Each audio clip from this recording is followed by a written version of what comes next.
So, let's open them up and see what's in the box. The box has a tab on the front that slides into the lid. If we fling that over there, we can then see what's inside. The first thing we find is a fold-out piece of card, which we will read in a sec. Underneath is the skill cards. We have a set for both the female and the male. And tucked away underneath are the miniatures. I had opened them off camera prior, so don't worry about the tissue paper there. But this is what the female character looks like, and this is what the male character looks like. I will show you what the fold-out piece of card says. You can pause to read the full text, however, in summary, it's basically the backstory to these characters which you will use in the game. On the back, it has some information about how to play with them, as well as a little bit about their attacks. Looking at the cards, they have really lovely artwork on each of them, as well as their stats on the back of each card. The aim is to paint them as close to how they look on their cards as possible. I will likely be doing something different for the bases, but for the main character, I'll be doing what's on the cards. To start, I'm using these files called diamond files to scrape away the mold lines on the miniature, going back and forth over each area that's uneven to create a lovely, smooth surface. Filing can create some dust, which makes it difficult to see what I'm doing, so to combat this, I'm just brushing the shavings away with an old paintbrush. Once they're ready for priming, I've got some blue tack and a wooden stick, and I'm just sticking the miniature down onto the centre of the stick, because that way you'll always have the model the same distance away from you as you turn it around to spray each side.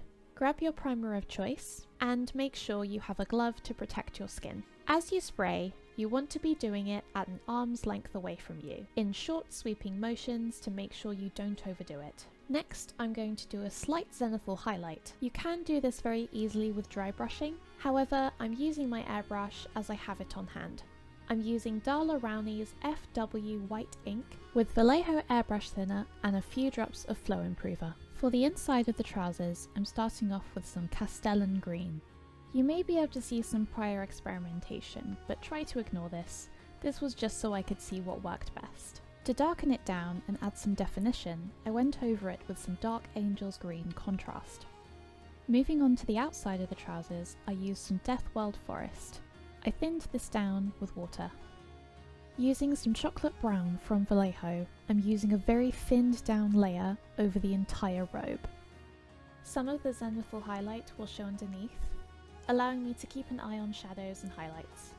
Next, I'm going over the fur and top with some pallid witch flesh. You may need to build this up with a couple of thin coats, as this colour tends to run quite chalky. You can also put some white down first to help you. For reference, I use Pro Acryl's titanium white. Looking at the cards for my reference, the female has a slightly cooler skin tone to her brother. So for her, we're going to base coat the skin in Kislev Flesh. And for her brother, we'll use Cadian Flesh Tone. This is just the base coat of the skin, so I'm covering the face, hands and ears. Next, I went in with a sepia oil wash. Personally, I don't think this was necessary, so you can absolutely skip this step. It may have helped with deepening some of those recesses, such as in the ears or between the fingers, but it made them both bright orange, so again, I would skip this step. If you do want to go in with a wash to make things easier for yourself, I would probably go for something like Rakeland Flesh Shade instead. To try and get rid of some of that orange, I'm going over the raised areas with Kislev flesh such as the forehead, the bridge of the nose, the cheeks and chin, as well as the tips of the ears, the backs of the hands and the edges of the fingers. To add some colour back into the skin, I've mixed Kislev flesh with just a touch of Mephiston red. And I'm applying this from the cheeks up to the eyes and around the hairline, as well as on the darker areas of the hands and ears. From this point onwards, I'm just taking my time, going back and forth between Kislev flesh on its own and this colour I've mixed myself. If you'd like something pre-mixed, something like Bugman's Glow would probably be the closest to what I'm using here. For the male, I'm also adding in a little bit of Cadian Flesh Tone here and there, just to keep some warmth. Next, I'm using some Buff from Vallejo to do a simple base coat all over the hair. Using some German Black Brown from Vallejo, I'm base coating all the leather, such as the bag, braces, boots and belts on the legs. Next, I'm using some lead belcher to base coat the dagger blades. After some touch-ups, I went over the hair and top with Skeleton Horde. I did feel that this wasn't quite dark enough, so I also tried Agrax Earthshade, which was much better. I'm lightly dry brushing with white, trying my best not to get it onto other areas. But if you do, that's okay, you can always go back in with some touch-ups. After filling in the remaining leather areas with the black brown we used earlier, I'm doing some rough edge highlighting on the fur with a mixture of light grey and buff. I'm also using chocolate brown to go back over some of the recesses. I did a bit of back and forth with all three colours to create a shaggy-like texture. Up close it's quite rough, but it's very effective from further away. Next, I'm going over all the gold areas with Dwarven Gold by Scale 75. I'm referring back to my reference on the cards to make sure I don't miss any bits.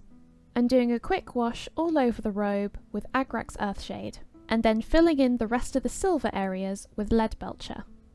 Going back to the hair, I'm just doing the edge highlights with buff. Now the eyes are tricky. I first created an oval shape with a reddish brown, and create something similar using black brown and Mephiston red. This will be the outline of the eye. I then touched this up with my skin colours to neaten the shape. After this, I went in with my white and made a smaller oval. If you mess up, you can keep repeating the last 2 to 3 steps to get it right. Be patient with yourself and take breaks. After this, I went in with some Madeira wood from Vallejo and did little dots for the irises. Once dry, it was time for the pupils. This is normally the hardest bit. However, I'm always trying to find ways of making things easier for myself.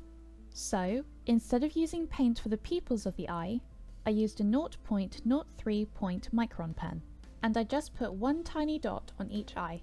Now that we are done with the characters, it's time to move on to the bases. Thinking a little bit about composition, I wanted to keep things in line with the colour palette, and as they are travellers, I could choose anything for the bases. So, I chose to do a sandy / trodden down earth sort of look. To make the sand texture, I mixed buff with gypsum plaster powder to create a paste, and I smeared this all over the base with a wooden stick. Sometimes, as the paste dries, it becomes smooth. I didn't want this, so whilst it was still tacky, I used an old brush to stipple some texture back in. It can get quite messy, so I'm just smoothing the edges down with my finger. I'm using these grass tufts I got from Warpaint Scenics, and I'm just sticking them down with some PVA glue. Next, I'm using some gravel I found outside my front door for stones. I'm using tweezers to help me place them, and I'm sticking these down with Gorilla Glue. Next, I'm going around the rim with my files to smooth them down. To make the base look more natural, I'm using Agrax Earthshade all over. For highlights, I'm lightly dry brushing on top with buff. And for the stones, I'm adding a small edge highlight with Gorthor Brown. Once the top of the base is done, I'm painting around the rim of the base with chocolate brown. Finally, to seal and protect the miniatures, I am using my airbrush to apply 2 coats of varnish. The first coat is with Vallejo Gloss Varnish, and the second is Max Matte by Green Stuff World.